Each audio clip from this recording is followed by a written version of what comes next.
Poker's legendary champions, next generation stars, and tireless ambassadors of the game, sharing their wisdom and guiding your journey to high achievement on the green felt. This is Tactical Tuesday on Chasing Poker Greatness with your host, Brad Wilson.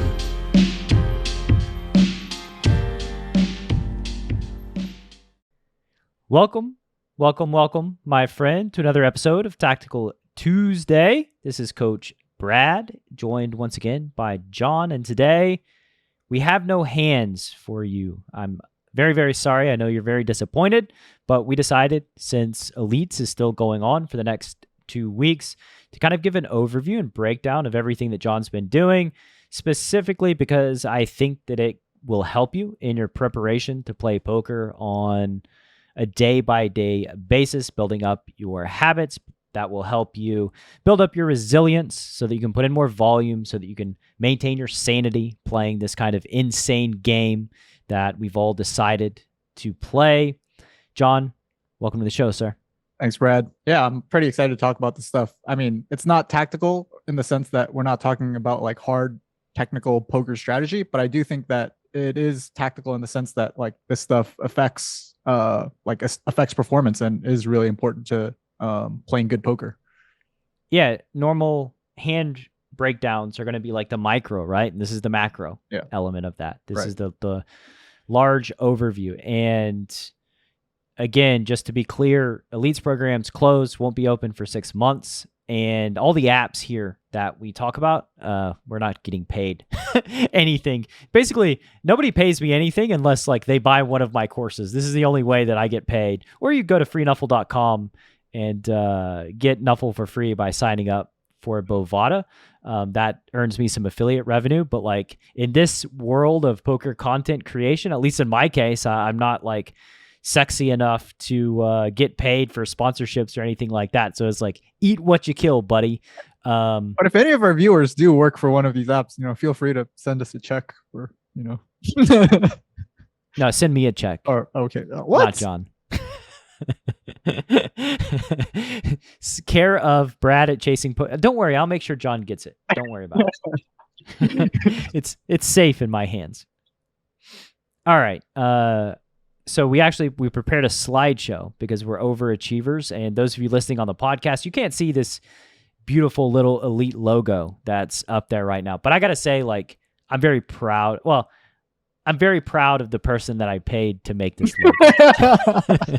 No, this logo is amazing, man. This is by far my favorite logo out of like any of the course logos or like even the CPG logo. When Brad first showed me this logo, I told him that he should just like not use this on Elites. That would just be way too much of a waste, given that it's a program that runs twice a year, and like he should just change the entire CPG logo to this. Yeah, I mean, it's supposed to be a phoenix. It looks kind of like a hawk, and like phoenix symbolizes like regrowth and all the things. But anyway, it just looks really amazing. And funnily enough, like Elite didn't have a logo, and these guys that joined the program, I thought I want to have something created for them so that I can like give them a hat that says like Elite #2021 or something like that, so that they can, be only one of 5 people that have such hats because they went through the program and came out the other side, and just a source of pride and all that. And then, man, when she sent me back this logo, I was like, damn, this one is nice. I wasn't going to work hard in Elites this month until this offer dropped. His free thing. All right. So major part of Elites, moving a little deeper into the slide, is going to be the daily blocks that everybody has to complete. Jon, could you talk about these daily blocks and what they mean to you? So like before I get into the blocks, like I think what's really important to me is like why these blocks are important, and sort of just getting to the base goal, or like the core of Elites is really to be able to increase the amount of volume that all the members are playing. I think like just to do a quick overview of like why that's important. Like if you have an edge in poker, being able to apply that edge over more hands is, it's just going to generate more profit for you. And like while that edge probably decreases like the longer you play, for example, like I'm probably not winning at the same win rate in the 10th hour of my session as I am at the first hour. Kind of the purpose of elites, at least for me, is to kind of decrease that win rate drop so that I'm able to stay focused. I'm able to do whatever it is to continue playing at a high level. And so these blocks are kind of generated and completed every day with that in mind, so that I can play tons and tons of volume and hopefully without much of a drop in win rate. For sure. And, they're all designed for a specific purpose, right? Like, so physical block is designed so that you take care of your body, because, your body carries your mind, and the energy levels that you have in the day is directly related to how much physical energy you expend in a day. So that's just pretty much a no-brainer. The mental is taking care of your mind. Poker's a mind sport. It kind of boggles my mind that in a mind sport, poker players don't take more time training and building their mind, because that seems like an important thing in a game that's dictated by how well you're thinking. And then spiritual, we'll get into spiritual after the break, because it's a little bit tricky and means probably something different to me than it means to you, and probably that it means to John. I think it's one of those ambiguous words that has a lot of different meanings to different people. So after the break, I'll break down specifically what spiritual means to me and what it means in relation to elites and just putting in more volume at the poker table. Yeah. And just to go back to the physical block, I think there's even a little bit more to it than just work out and exercise so that your energy levels are high.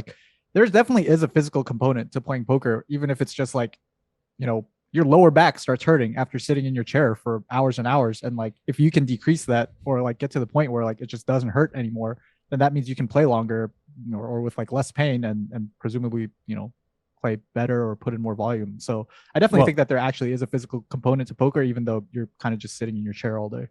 Another side effect is that your sleep likely improves as well when you're doing a physical block every day, because you're wearing your body out, which, when your mind's churning playing poker for hours and hours at a time, it's very hard to flip that switch off and get a sound good night's sleep. So engaging in a physical block every day is just really important for all the reasons that we said in poker, and then kind of carries over into life as well. Mm-hmm. And John, we'll go to physical now. And tell me what your physical block entails. When we get done talking about mine and John's regular physical block, we'll show the apps that we use. So physical block for me is pretty, I would say it's probably pretty boring. It's just working out in some form. What does that mean? Working out? How do you structure your workouts? How do you plan? Yeah. So I do mostly I have I think 4 days of cardio and lifting that I do, and I just split each day up by a body part. So chest one day, arms, shoulders one day, legs one day, and back the other day. And then I try to do cardio and core all 4 of those days. Then I kind of have 2 or lighter days that are usually Friday and Saturday, given that those are going to be my heaviest volume days. So I just don't want to totally wear myself out, at the beginning of the day. And on those lighter days, I usually do some form of guided yoga on an app, or stretching. So that's most of my physical. But I don't think I do anything different. What does cardio look like for you? Running. How long? How about how many miles? How long are you running? Is there a specific time? Yeah, it's 2 miles. Okay. 2 miles a day cardio. Yep. You seem a little ashamed of that. What's the deal? I don't know. I'm not ashamed. It's just not. It's not my favorite thing to do. I don't think I'm some I don't think I have great endurance or something like that. But I don't know. It's how I start every workout is 2 miles running, a little bit of core, and then whatever body part it is that day. When you say core, what are your core exercises look like? I follow a core workout routine, again on the same app that I use for yoga. I don't know, it's just lying on the ground doing planks, medicine ball stuff. I don't know. I don't really know how to describe some of the other. It's leg raises while you're on the ground, I guess. Yeah, so ab work. Yeah, that makes sense. And then there's I think there's like I was just talking about I I don't know, like lower back pain is like a real thing for me when I'm playing poker, even like live poker, right? Just like sitting there live is like pretty tough. So I think like core definitely entails, not just like your abs, but like your lower back part of your core as well. And I think that's, I don't know, personally, like I think it's pretty important to work that part of your body out so that, you're just not in as much pain when you're sitting in your chair for however long every day. Yeah. So the way that I structure my physical blocks are push pull legs. So it's like a push day and a push day and then a pull day. What does push and pull mean? Like basically you push things on push day. So it's like bench press, bench press and elevated Biceps bench press and triceps, like skull crushers and let me think. Now that you say that, I have to think of like what push day is. Dumbbell shoulder raises, so like shoulder stuff as well when you're pushing. Just basically anything you're making a pushing motion. And then pull day is obviously you're pulling. So it could be pull-ups, it could be deadlifts, it could be shrugs, it could be bicep curls, all that stuff. Like, so basically on pull day, you do all that stuff. And then the other day is leg day. So pretty obvious what leg day is, just squats, whatever. And then also for core work, my app that I'm going to show you guys in a moment has me do like knee raises, like hanging knee raises, hanging leg raises, starfish crunches, and a bunch of things that just hurt. A bunch of things that don't feel good. I think my least favorite is leg day, and it's like the jump squats. Man, those are my least favorite. Yeah, leg day and back day are my two most painful, or like the ones that I look forward to the least, or the ones that leave me the most sore after every day. Yeah, like lat pull downs. That's another thing. Oh yeah, yeah. Oh man. Yeah, lat pull downs are on pull day as well.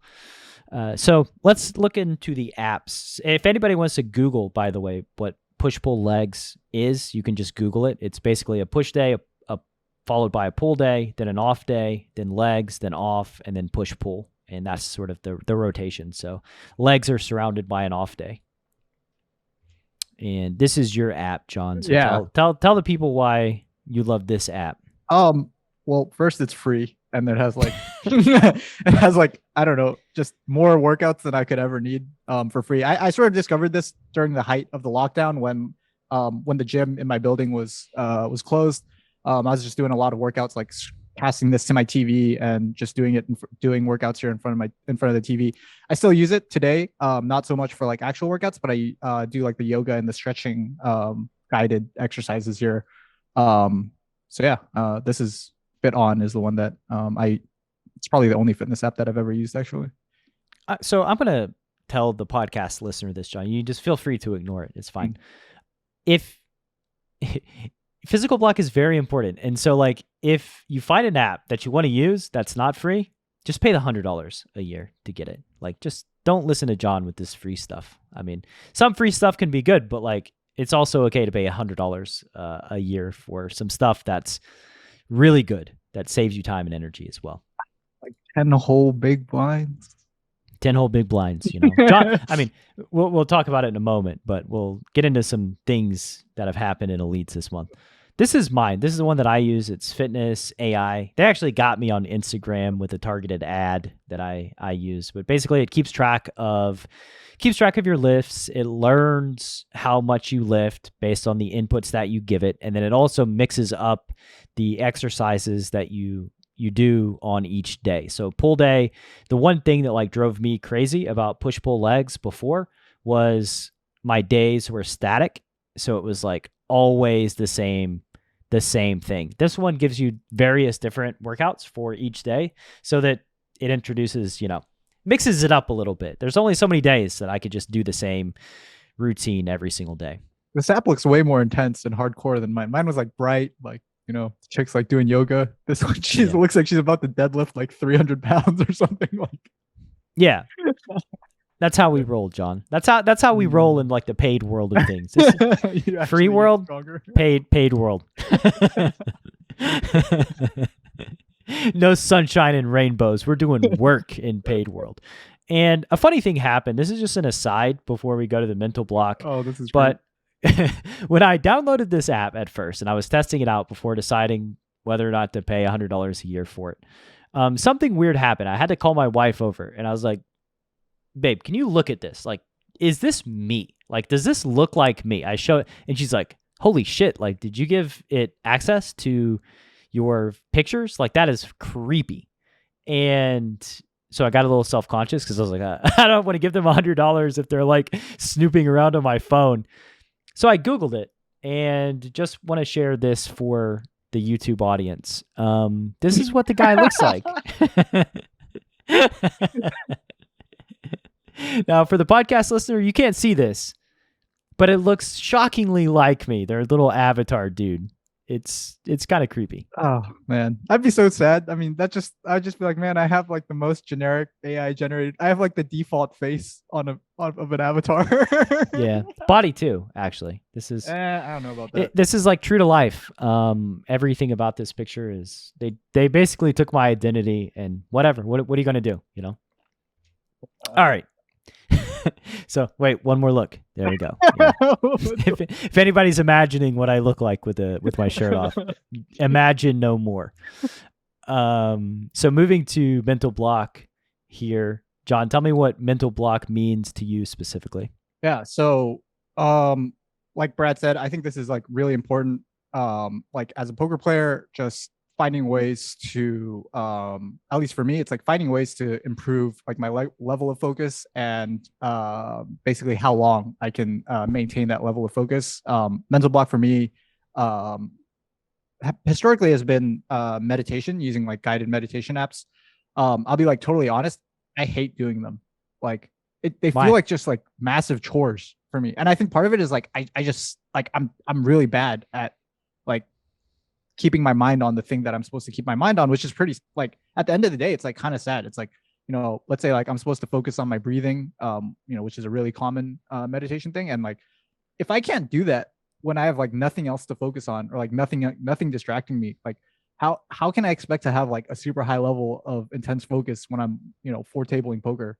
You know, when there are like lots of other kind of distractions or lots of other like stimuli that are grabbing my attention. So yeah, I think this is like really one of the blocks that like I need to work most at to improve. Yeah, but like I said, it's just I would much rather work out in the gym for 2 hours than meditate for 10 minutes.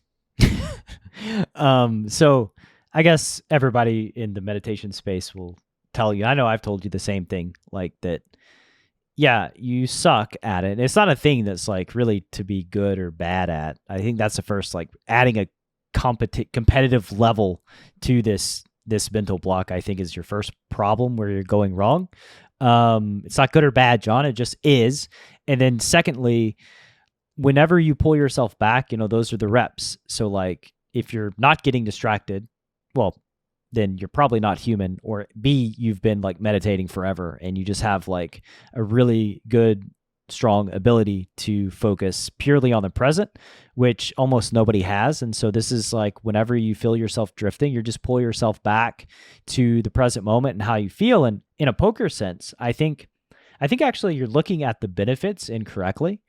You're expecting the benefits to improve your level of focus in play at the table, but I don't actually think that's like the major benefit. It might be a side benefit, but the major benefit is to gain visibility of how you're feeling, like awareness of how you're feeling on the inside while you're engaged playing poker. So like you check in on yourself while you're playing and say like, how do I feel? Like, how is my level of focus? How is my level of energy? Should I quit? All these things. And like sometimes if you're especially distracted, if you have some anxiety that's built up in your gut, if you're feeling gun shy and you gain awareness of that, you know, you've mentioned in elites, we talked in our optimization session about how sometimes you get into a mindset loop and you can't get out of it, which causes you to be gun shy. And I think that like having awareness that this is happening is an upgrade to sort of how you've been previously, because a lot of times you had no awareness that your level of play was dropping. Yeah. I totally agree that like that. I mean, that's just like the first step, I guess, for like any kind of growth, like mentally, it's just like you need, first of all, you just need to be aware that it's happening. And if you don't even have that, then like we can't even get started. And like after you have awareness, then like we can move on to kind of the next step, which is like building resilience or being able to recover in a shorter time frame, so that after you become aware, just to use like Brad's example of what we talked about during my last optimization session, was that I, like Brad said, I sort of become I start playing like pretty passively, not passing up on spots that I might have otherwise bluffed a certain hand and that kind of stuff. And yeah, like the first thing I have to do is just like, okay, first of all, be aware that that's happening. It's like, wow, I probably would have bluffed that hand like an hour ago if I was like at my peak whatever mental state. And then the second thing is to again, like build resilience or get out of that state as quickly as possible. And what we talked about. It's not get out, right? Like it's not get out. See, like that. No. It's about recovering, right? It's about going back to where you were at an hour ago. It's not like getting back. It's moving forward and recovering. Yeah. See, I'm terrible at this stuff. I'm in the mental block. No, yeah, but like, so yeah, that's that. Yeah, what Brad said. And basically, like, as you gain awareness, like whenever you're not able to recover, your actionable step, which you absolutely have hated, is to take a break and just spend time reflecting and trying to recover. Basically reflecting on how you feel, feeling your emotions, and then getting back to the spot that you were at an hour ago. And then that's like a rep, right? This is like one rep. And then when you do this over and over and over again, ideally you'd improve each time and be able to recover much faster until you can do it very, very quickly. Yeah. One last thing I just want to add that like really, really resonated with me and kind of drilled home the importance of why, doing some sort of mental work or meditation or something like that is really important. It's something you told me, Brad, is a long time ago when I was sort of whining about like, I don't really like doing meditation, was like, meditation is going to the gym for your brain. I think those are the exact words I used. And like, I think when you put it like that, it just kind of clicked for me. I was like, oh shit. Okay. Right. Like I'm playing a mind sport. Like, what am I doing if I'm not exercising my mind or like, increasing the endurance or whatever that my brain can handle. I just wanted to add that in as, maybe if that analogy works for somebody else. Yeah. I'm smart. I say smart things sometimes. Well done. Well done, past Brad. Well done. And I mean, look at this guy too. Look at him. I'm the total package. So the first mental app, this is the one that you use, right?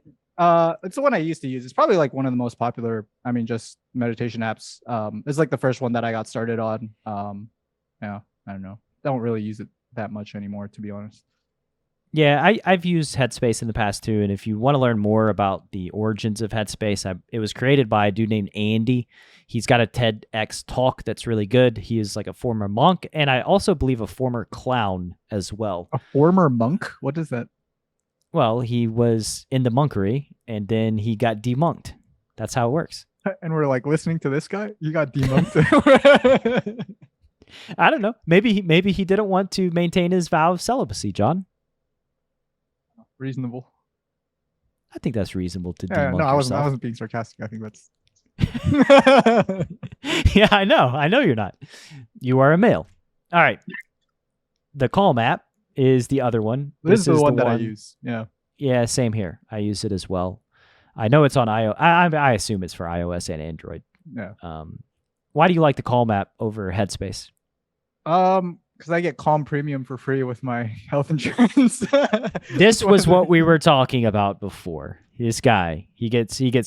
By the way, for everybody that's like, wow, Calm Premium with health insurance, right? It's like $50 a year. 5 whole big blinds. How'd you do yesterday, John? What? Just in poker? Yeah. Oh, come on, man. We can't use that as like a reason to just like blow money for no reason. You're not gonna tell him? I'll tell him. Oh. All right. He won 5K yesterday, and he's changing health insurance plans to get I did not change Calm for my free. Goodness. It just happens that that's the case. I did not... Did you man. inquire about it? How did you find this out? Did you call your healthcare provider? No, I to actually ask? used the Calm free version for like a while, and then like I got and then I got an email from like my health insurance just like out of the blue, and they're like, "Hey, by the way, like you can sign up for free for the premium version if you want to." I just happened to use the app, and yeah, I think if I hadn't used it, I wouldn't have even opened the email. Did you just like listen to the same meditations every day on the free version? Yeah, like the same like 3 or whatever. Yeah.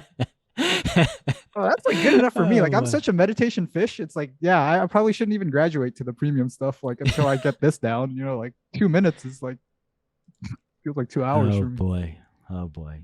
All right. So we're gonna move to spiritual block, and we're gonna take a break now before we get into spiritual block.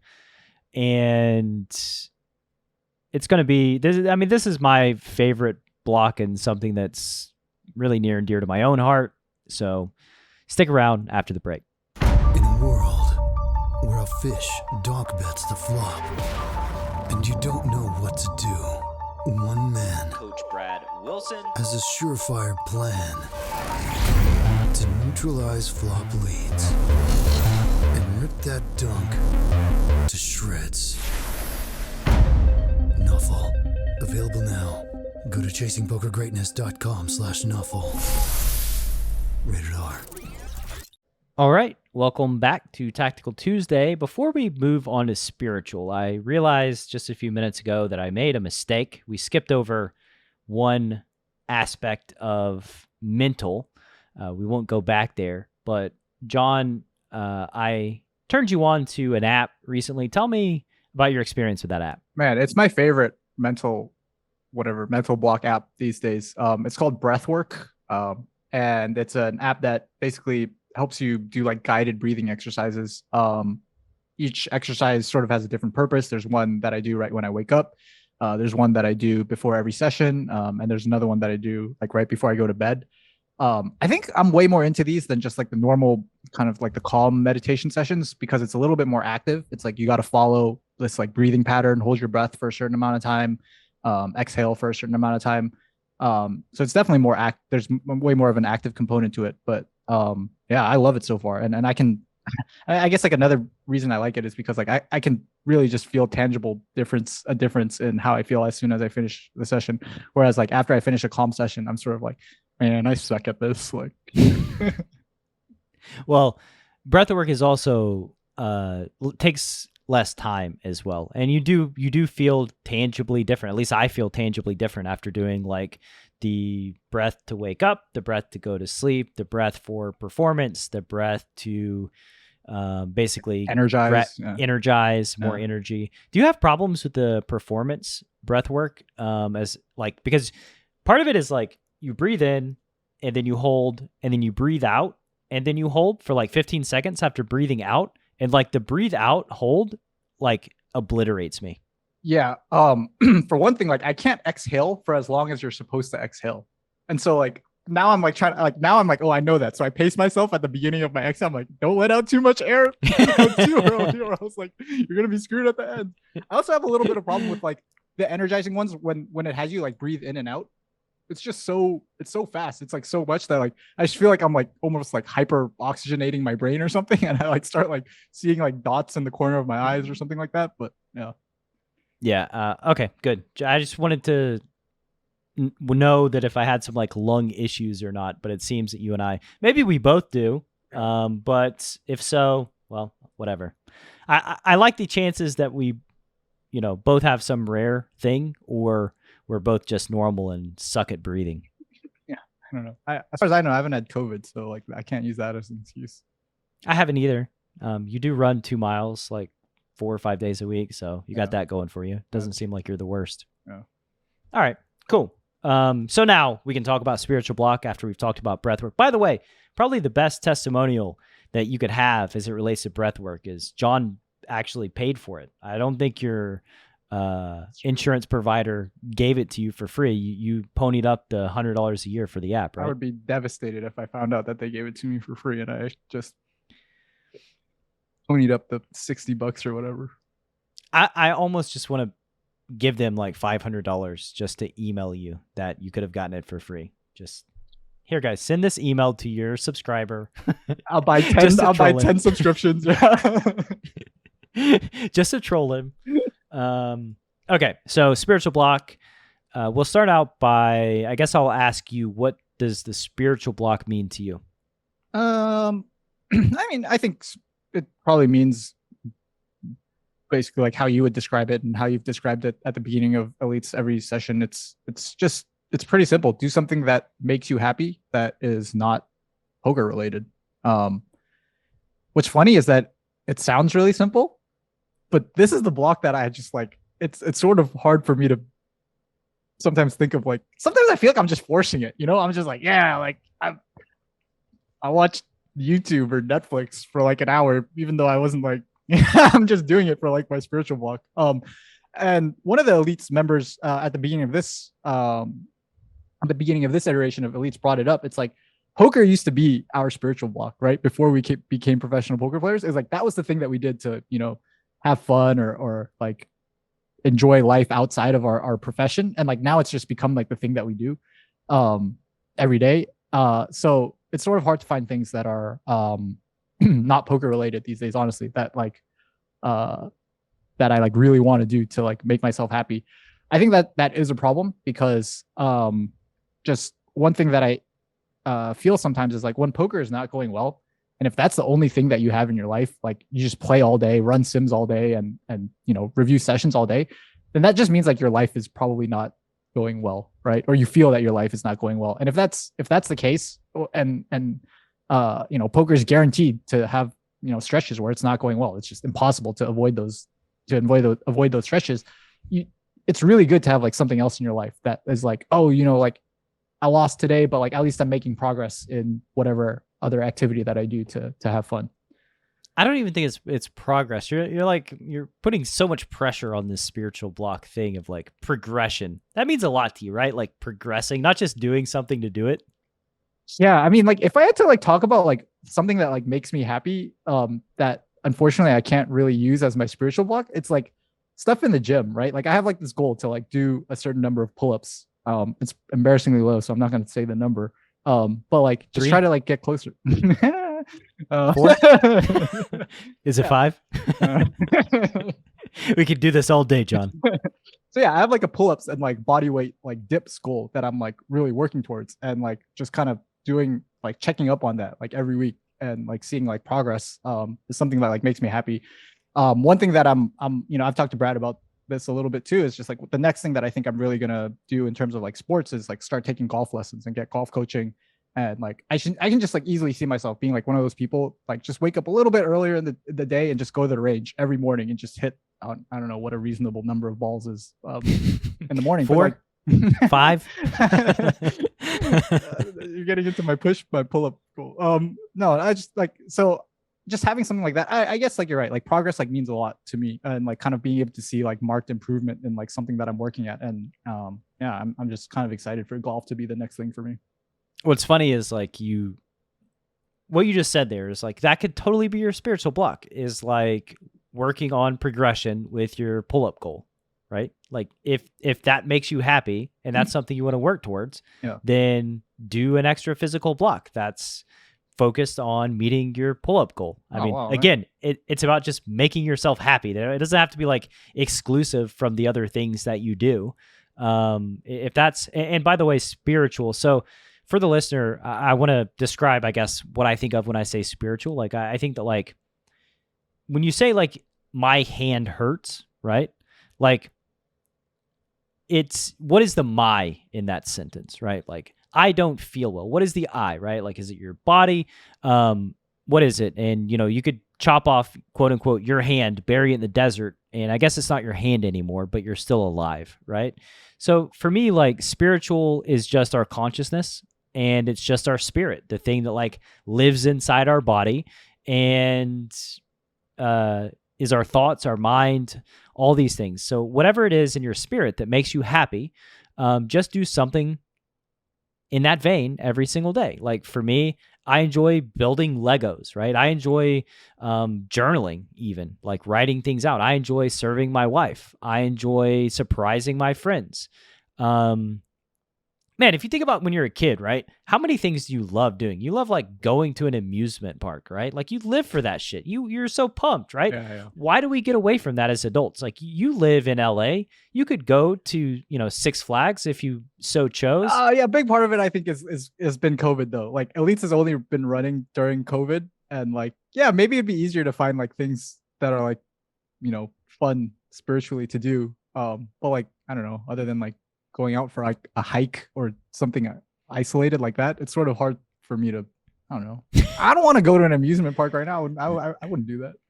I love reading. Like we were just going crazy in the break talking about hardcore history podcast. What about listening to an episode of hardcore history? Yeah, like, I mean that's an hour podcast. The podcast has been podcasts have been one thing that I have used as my spiritual block during Elites. Good. Yeah. So if you and the audience, the listener, is thinking about like what would you do for your spiritual block, I would just say, if you get stuck, think about what you love doing as a kid, riding a bike, reading, fiction, whatever it is, playing video games, right? Like give yourself permission to play video games if you enjoy or love doing it and it makes your spirit happy. I think these are just things that are like you said, if you have a bad day of poker, it's like, well, poker sucked today, but like at least I get to do this thing that I love doing. At least I get to read my favorite book. At least I get to play video games. At least I get to go shopping or go on a walk in the wilderness with your significant other or by yourself, or spend time with friends, go to trivia night, whatever it is. It just gives you something else to look forward to. Right. And that to me is like, it's my favorite block in Elites, but also the one that like it is not so tangible as physical and mental, that everybody seems to struggle with like, what do I do to make my spirit happy? Like anything you want. It feels so sad, right? When you put it like that, it's like, I don't know what I do that like makes me happy anymore. I was like, again, like you said, it's so important. Like you need things to pick up your mood or your emotion, like as if you play this game every single day, because they're just gonna be brutal stretches where your life feels like it's ending. Well, in the vein of like what a spirit is, like that our body's just kind of an avatar that we control, right? And then like the essence of our life are the experiences that we enjoy. And so like we put off having experiences we enjoy so that we can do work, so that we can do whatever. And it's like, no, the shit we enjoy is like the point of being alive. It's like why we're here. Like you're not going to be 80 years old on your deathbed and be like, wow, I wish I would have spent less time with my friends. Thank like, God I wish I ran those extra sims. Right. Like you're going to be like, man, why didn't me and Sai go on more picnics when we both had our health and we were young, right? And I brought John's girlfriend into this just now. I don't know if she wants to be. Well, she is already. She's in the show. Yeah. I doubt if you look up Sai, you're probably not going to find her. You'll probably find the Korean guy that did the what was that thing that he did? Spelled the same way, Gangnam Style. Yeah, Gangnam Style. Yeah. That's the one. It's not spelled. They don't know how to spell Psy though. So PSI. That's it. Yep, sure. Or PSY. I don't know. Yes, John is. I probably wouldn't need to play poker if I was dating the PSY Psy. I'd just be sitting around being a YouTube millionaire's significant other. Yeah, I'm sure it would be like super fun being out to dinner and having everybody come up to you talking about Gangnam Style all the time. All right. Now these days, people just come up to you inside talking about Tactical Tuesday, so it's a lot better. That would just, man, if someone walked up to me and was like, hey, you're the dude from Tactical Tuesday, like I wouldn't even know how to respond. Like I'd probably like hit you up first. I'd be like, yo, this crazy thing happened. Yeah, the first time I think it'd be like, wow, that was pretty cool. The 100th time you'd be like, whoa, what happened? What's happening? I gotta stop doing this podcast. You're already here, man. You couldn't take it away once you're already here. You're just here. Just need to wax your eyebrows and then you'll look like a totally new human. Nope. Take your glasses off. Actually, you'd be like Clark Kent. Sometimes I when I play live poker, I'm not Who's wearing that my guy? glasses. Oh, there you are. Okay. You're back. Why don't you wear your glasses when you play live poker? Because when I drive, especially in LA, like I just need to wear sunglasses, and so I wear contacts usually when I go out when I have like some reason to drive somewhere. Oh wow! So Yeah. you prefer your glasses over contacts? I don't prefer them. I mean, I'm just lazy. I'm sitting at home like. The man that's playing 2,000 hands a day, 50,000 hands this month. Contacts also dry out like when I'm like looking at screens for like a really really long time. So I mean, I'd have to like take them out eventually and like. Then you'd have to replace them. That'll be another $30, $40. Whew, you'd be that plus breath work. Like starts adding up. Starts adding up. Not to mention that like your monthly coaching bill is like 8 years worth of breath work a month. But yeah, but that makes me money. So does breath work, Jon. Have you learned nothing? Have you learned nothing? All right. I think we've reached the end of this Tactical Tuesday. If you have any questions about Elite or the mental, physical, spiritual component, you can recreate this on your own as far as it goes with the blocks and all that stuff, and feel free to do so. Like I said many times already, it's not going to launch for another 6 months or whatever. So not pitching or selling anything, but I do think that as a listener, doing these things, structuring your habits in this way will likely improve your life and your experience on this planet and your bankroll and all the things that you value. So you may want to give it a shot. And Jon, say some last words to the listener before next week. See you next week. And also, if you see Jon eating dinner somewhere, go up, tell him hi. Please don't. Thanks for listening to Chasing Poker Greatness. You can subscribe on Apple Podcasts or on your favorite podcast app. Go to chasingpokergreatness.com to get the newsletter. Join the Greatness Village community, book a coaching session, or dive into the latest data-driven poker courses.